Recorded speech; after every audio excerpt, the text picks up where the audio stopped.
everyone, welcome to Master Cherry Mom YouTube channel. So I hope you all are doing absolutely fine. And आज का जो हमारा video है वो रहने वाला है कि ऐसे कौन से सिम्टम्स हैं जिनसे हमें पता चलता है कि ओव्यूलेशन नहीं हो रही है, अंडा नहीं बन रहा है। तो वीडियो को स्टार्ट करने से पहले चैनल को सब्सक्राइब कीजिए, वीडियोस को लाइक करिए और शेयर करिए। कोई भी डाउट हो तो आप मुझे कमेंट सेक्शन में पूछ सकते हैं।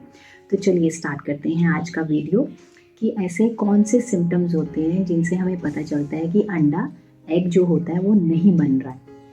तो देखिए, सबसे पहले तो जब भी आप एक चीज़ नोटिस करना जो आपके बॉडी में कुछ हो रहा है तो हमें पता चलता है। फॉर एग्जांपल, जैसे अगर हमारी बॉडी में कहीं नील पड़ जाता है, चोट लगती है तो नील पड़ जाता है, तो हमें पता होता है ना कि ये चीज़ पहले नहीं थी, ये आजकल में ही नील पड़ा है या तो चोट लग गई। तो वैसे ही हमें पता होता है कि जब ओव्यूलेशन होने वाली होती है, होने से पहले कह लीजिए कि वाटरी डिस्चार्ज होता है। ओव्यूलेशन हो जाती है जब, तो उसके बाद क्या होता है, एक स्टिकी डिस्चार्ज निकलता है ना। लेकिन आप अगर कुछ टाइम से नोटिस कर रहे हैं, 4 मंथ से या फिर आप कह लीजिए 3-4 महीनों से या फिर एक आधे साल से भी नोटिस कर रहे हैं, 6 महीने हो गए आपको नोटिस करते हुए कि ये चीज़ आपको पहले हो रही थी, अब नहीं हो रही। फॉर एग्जाम्पल, सबसे पहली चीज़ कि आपको वाटरी डिस्चार्ज नहीं हो रहा है, ठीक है।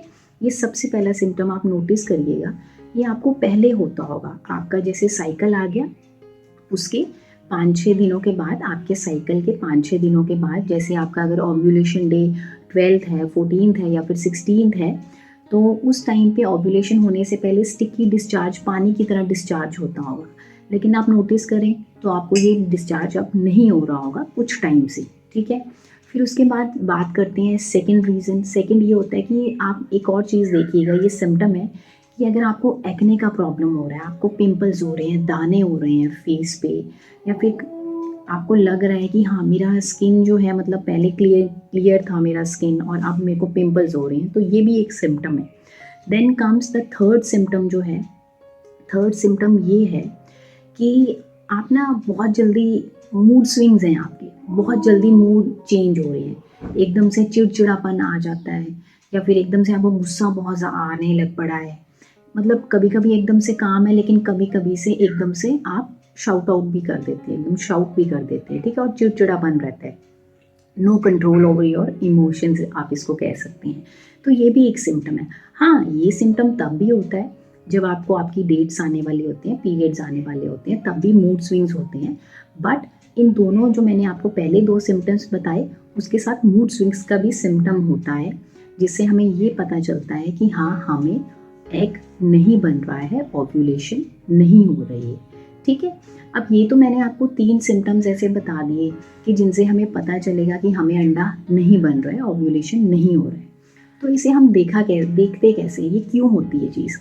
हमारी बॉडी में ना एस्ट्रोजन हार्मोन होता है, ठीक है। अगर वो इंक्रीज करता है, बढ़ता है, बॉडी प्रोड्यूस कर रही है, तो एवरीथिंग इज फाइन, सब कुछ ठीक है, तो एग भी बनेगा, ठीक है।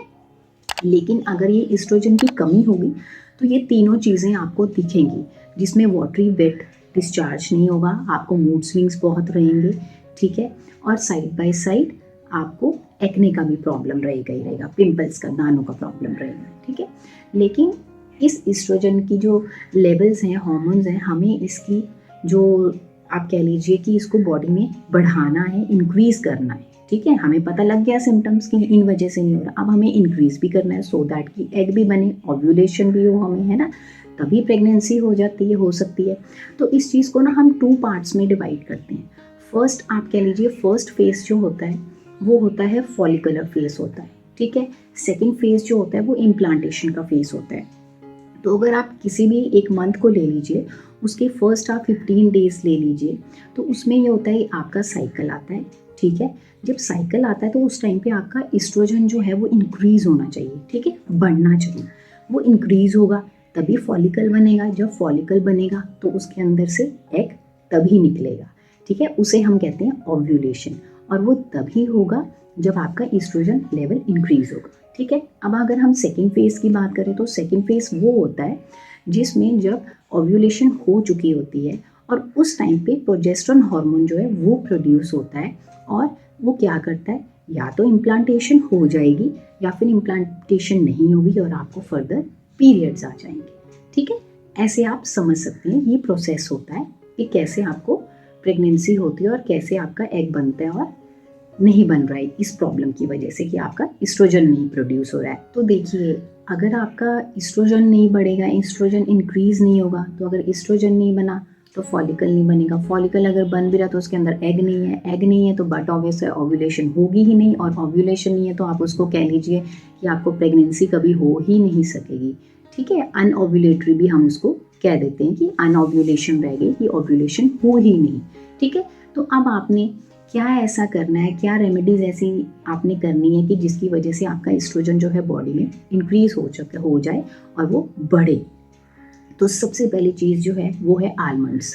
आपने क्या करना है, अपने वेट के अकॉर्डिंग, फॉर एग्जांपल आपका वेट 60 kg है, तो आपने क्या करना है, अपने वेट के अकॉर्डिंग बादाम लेने हैं। फॉर एग्जांपल अगर 60 kg है तो आप 6 आलमंड्स ले लीजिए, 6 बादाम ले लीजिए। ठीक है, मतलब 1 आलमंड पर 10 kg के अकॉर्डिंग ले लीजिए। 6 बादाम आप भिगो दीजिए, रात को भिगोइए और उनको सुबह खाइए। साथ में ही आप डेट्स ले लीजिए, खजूर ले लीजिए। आपने 2 खजूरें लेनी है या फिर 3 खजूरें लेनी है। और ये जो चीज़ मैं आपको बता रही हूँ, जैसे खजूर कहते हैं कि बहुत गर्म होती है, आप इसको पानी में डिप कर दीजिए। ठीक है, और ये आपने तब तक खाना है जब तक आपका ओव्यूलेशन नहीं होता है। ठीक है, उसके बाद सेकंड बात जो मैं करती हूँ वो है सत्तू। सत्तू जो होता है, सत्तू होता है भुना हुआ चना। आप भुने हुए चने मार्केट से ले लीजिए, उसको ग्राइंड करिए और उसमें पानी डाल दीजिए, मिक्सी में ग्राइंड करिए भुने हुए चनों को और पानी डाल दीजिए। उसमें आप ब्लैक सॉल्ट डाल सकते हैं, नींबू भी डाल सकते हैं और उसको अर्ली मॉर्निंग एम्प्टी स्टमक पीजिए।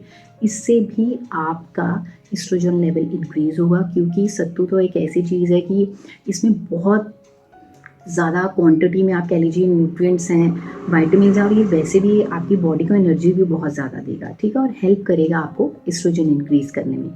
देन कम्स द थर्ड, वो है आंवला। आजकल तो सीज़न ऐसा है कि आंवला अवेलेबल है ईजिली हमें, तो आप daily early morning empty stomach ही, जैसे सबसे पहले उठे आपने ल्यूकवार्म वाटर पीना होता है, आप वो पीजिए, फ्रेशन अप होइए।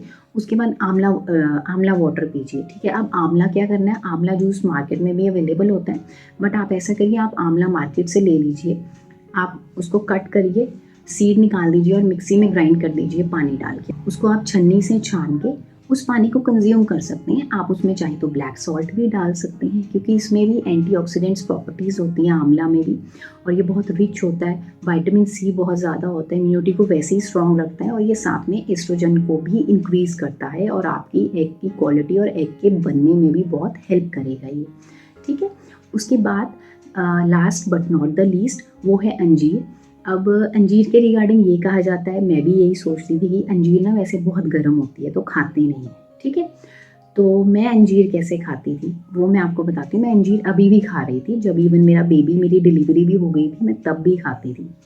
तो मेरे को अंजीर दी जाती थी, अंजीर लेते थे मेरी मदर, और 2 अंजीरें वो रात को पानी में भिगो देते थे और सुबह वो मुझे अंजीर दे देते थे खाने को। ठीक है, और उससे क्या होता था, वो गर्म नहीं लगती थी, फिर वो तासीर उसकी गर्म नहीं रहती थी। ठीक है, आपको गर्म नहीं लगेगी आपकी शरीर को, आपकी बॉडी को, क्योंकि फॉर एग्जांपल अगर जैसे मैं अंजीर खा लूँ ड्राई तो मुझे पिंपल्स हो जाते हैं, क्योंकि मुझे गर्म चीज़ें नहीं सूट करती हैं। अगर मैं डिप करके खाती थी तो मुझे ना पिंपल्स होते थे और ना मुझे गर्म लगती है वो, फिर ना मेरी बॉडी पे कोई इफेक्ट होता है। अदरवाइज़ मेरा ये हिस्सा जो है ये मेरा गर्म रहना शुरू हो जाता है अगर मैं एक्सेस में कुछ गर्म खा लूँ तो। ठीक है, तो आप इसको सोक करके खाइए अंजीर को, ये बेस्ट वे है। आप चाहें तो अंजीर के लड्डू भी बना सकते हैं, ड्राई फ्रूट्स और सारे भी ऐड करके। ठीक है, डेट्स और जितने भी बाकी ड्राई फ्रूट्स हैं उनको ऐड करिए और उसके लड्डू बना लीजिए। आप दूध के साथ अंजीर ले सकते हैं 2। ठीक है, अगर आपसे वैसे नहीं खाई जाती है तो भिगो के, लेकिन आपने ड्राई नहीं खानी। ठीक है, ये अंजीर जो है ये भी बहुत बेनिफिशियल है, बहुत मतलब आपको आपके एग में बनने में बहुत हेल्प करेगी, और ये आपकी फर्टिलिटी को भी बूस्ट करता है अंजीर जो है। उसके बाद बात करते हैं last but not the least, वो है वर्कआउट। देखो, आपने डेली वर्कआउट करना ही करना है। ठीक है, जैसे आप वॉक करिए, साथ में योगा भी करिए, बटरफ्लाई एक्सरसाइज करिए, बटरफ्लाई पोज करिए। उस एक्सरसाइज में अगर आप वो एक्सरसाइज डेली 5 मिनट करते हैं ना, आई एम टेलिंग यू, आपकी बहुत सी जो हमारी प्रॉब्लम्स होती हैं ना फीमेल्स में, इवन मेल्स में भी, वो सॉल्व हो जाती हैं, चाहे वो फर्टिलिटी से रिलेटेड हो, चाहे और कोई किसी को पीरियड्स नहीं आ रहे हैं, ये सब चीज़ें उससे सॉल्व आउट होती हैं। तो आपने वर्कआउट भी ज़रूर करना है, योगा करिए, ठीक है। ये आपके जो कोर सिस्टम होता है, जो आपका पेल्विक एरिया होता है, उसको स्ट्रॉन्ग करता है, ठीक है। आपके मसल्स को भी स्ट्रॉन्ग करता है पेल्विक एरिया के। सो आपने ये भी करना है सो दैट कि आपकी एग भी बने, आपकी फॉलिकल्स बने, ताकि एग रिलीज हो सके। आपने योगा ज़रूर करना है, जो भी एक्सरसाइजेज जैसे बटरफ्लाई पोज हो गया, ठीक है। आपने अपना वेट मेंटेन रखना है साइड बाय साइड। एंड आपको एक और चीज़ मैं यहाँ पे बताना चाहती हूँ कि जैसे अगर आपको डाउट हो रहा है कि हाँ, मुझे क्लैरिटी इतना नहीं हो रहा है कि मेरा एग बन रहा है कि नहीं बन रहा है, तो आप ओव्यूलेशन किट भी ले सकते हैं, ठीक है। आप अपने साइकिल देखिए, आपका नंबर ऑफ डेज़ क्या है साइकिल का, उसके अकॉर्डिंग अपने ओव्यूलेशन डेज़ निकालिए और फिर आप ओव्यूलेशन किट लाइए और उस टाइम पे चेक करिए। यहाँ से भी आपको पता चल जाएगा कि आपको ओव्यूलेशन हो भी रहा है कि नहीं हो रहा है। यहाँ से पता चलेगा फिर कि फर्दर एग बन रहा है कि नहीं बन रहा। सो आई होप आपको इस वीडियो से हेल्प मिली होगी। जाने से पहले चैनल को सब्सक्राइब कीजिए, वीडियोस को लाइक करिए एंड शेयर करिए। कोई भी डाउट हो तो आप मुझे कमेंट सेक्शन में पूछ सकते हैं। Till then take care, thank you and bye bye.